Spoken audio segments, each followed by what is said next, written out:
පස්සේ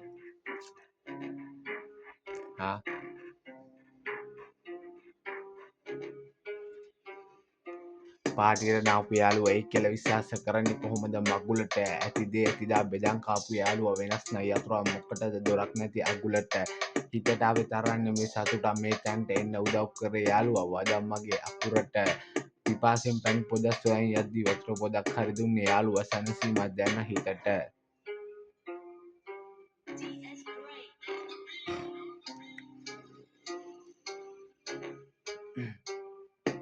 මුල ඉඳන් අගට යනකම් මතකයි හැම දෙයක්ම අමතක වෙලා නෑ කිසි දෙයක් මට තාම හරි දේ හරි විදිහට මං කරා මට ඕන දේ මං ගත්තා මම යතනි වේ කාන්තාරෙක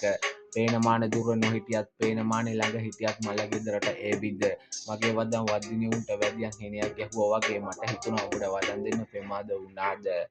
කොක්කක් නැති නූලා මොකටද පිත්තකට බාන්න මාළුවන් සැනසීමට බලපානවද මගේ හැසිරීම අවශ්‍ය දේ අවශ්‍යම වෙලාවට මං එළියට දානවා උඹ මුහුදක් නම් මං ඒක රුවලක් කුලං හමන දිශාවට දූපතක් හොයන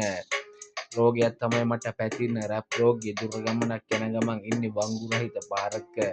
මං වදන් දෙද්දි පලාතන්න අය ගියා මං එන්නේ අම්මේ නුඹව පතා කලකම් පල දෙන දවසටමයි යන්නේ ඔබේ ඔළුවත් පලා මම මැරෙන්න කලින් වැළපේ මගේ පේන හැල්ල හඬා තනි ඇතෙක් කැලේක සැරිසරන්නේ රංචුවක්ම බලා ඔබ විසින් මගේ ආත්මය ආයිත් උඹ ඇහැරවයි වස විසෙන් නෙමෙයි මුන් ආදරේ කෑදරයි මගේ වදන් මටම ඇහැරවයි අගේ ඇති මගේ ආත්මේ මින්මතු අම්මට බාරයි වල දාපු මිනියක් සාක්කි නැතුවම ගොඩ ගනී